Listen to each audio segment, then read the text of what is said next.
الحمد لله كفى وسلام على عباده الذين اصطفى. أما بعد، قال الله تبارك وتعالى: أعوذ بالله من الشيطان الرجيم. بسم الله الرحمن الرحيم. وإذ يرفع إبراهيم القواعد من البيت وإسماعيل ربنا تقبل منا إنك أنت السميع العليم. وقال تعالى: وإن تعدوا نعمة الله لا تحصوها. وقال النبي صلى الله تعالى عليه وسلم: إنما الأعمال بالنيات وإنما لكل امرئ ما نوى. صدق الله العظيم وصدق رسوله النبي الكريم. رب اشرح لي صدري ويسر لي أمري واحلل عقدة من لساني يفقه قولي. اللهم صل على محمد النبي وأزواجه أمهات المؤمنين وذريته وأهل بيته وسلم تسليما. آمين. السلام علیکم ورحمۃ اللہ وبرکاتہ.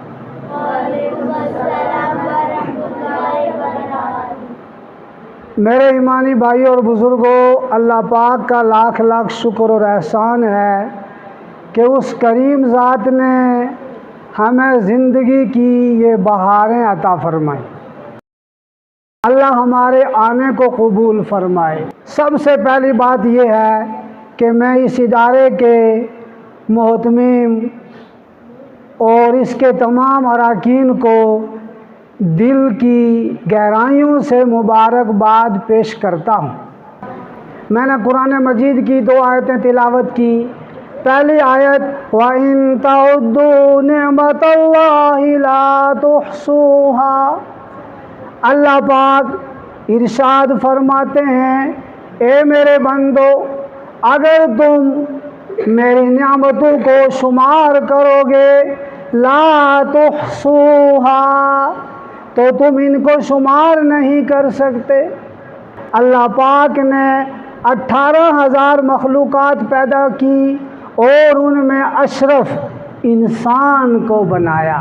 تو ہمیں اللہ کا شکر ادا کرنا ہے کہ اللہ نے ہمیں انسان بنایا، اشرف المخلوقات، ساری مخلوقات کا سردار بنایا. اشرف کے معنی بزرگ، سردار، تو ساری مخلوقات کا سردار بنایا.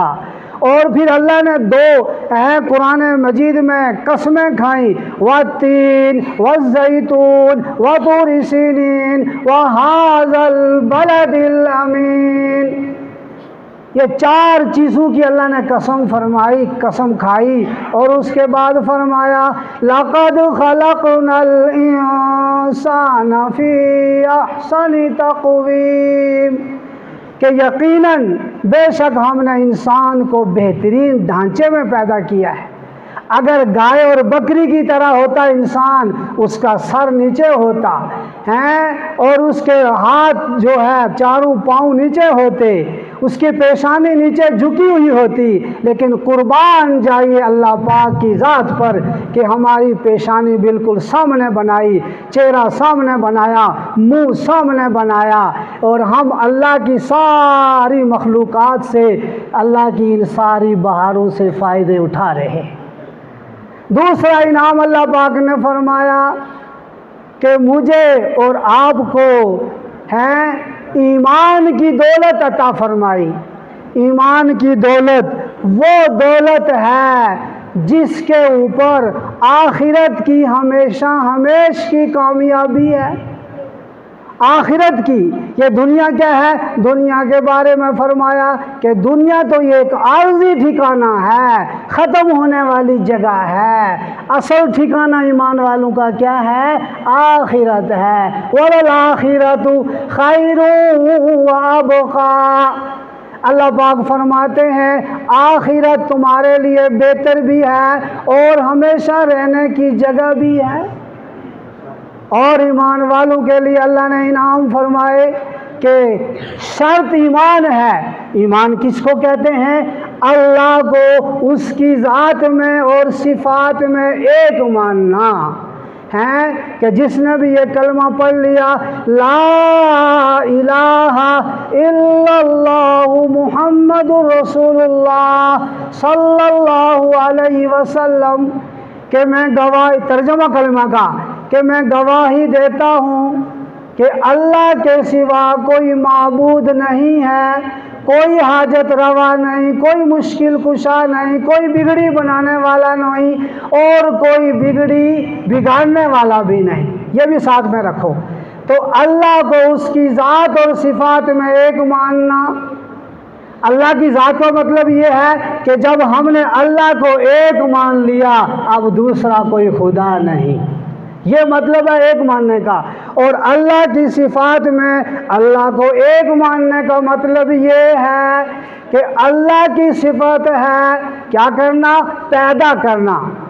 اللہ کی صفت ہے پیدا کرنا۔ تو اگر ہم یہ عقیدہ بنا لیں کہ اللہ کے علاوہ کوئی اور بھی پیدا کر سکتا ہے، موت دینا اللہ کی صفت ہے، اگر ہم یہ یقین بنائیں کہ اللہ کے علاوہ اور بھی کوئی موت دے سکتا ہے، اولاد کا دینا اللہ کی صفت ہے، اگر ہم کہیں کہ اللہ کے علاوہ کوئی اور بھی اولاد دے سکتا ہے تو یہ اللہ کی صفات میں شرک ہے۔ کائنات میں جتنے گناہ ہیں سب سے بڑا گناہ شرک ہے۔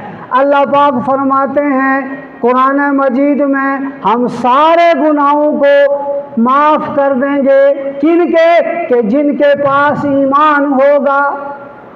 شرک کا گناہ ایسا ہے جس کے بارے میں اللہ پاک نے فرمایا ان الشرک لظلم عظیم، بے شک شرک بڑا گناہ ہے اور اللہ پاک کسی بندے سے شرک کے گناہ کو معاف نہیں کریں گے۔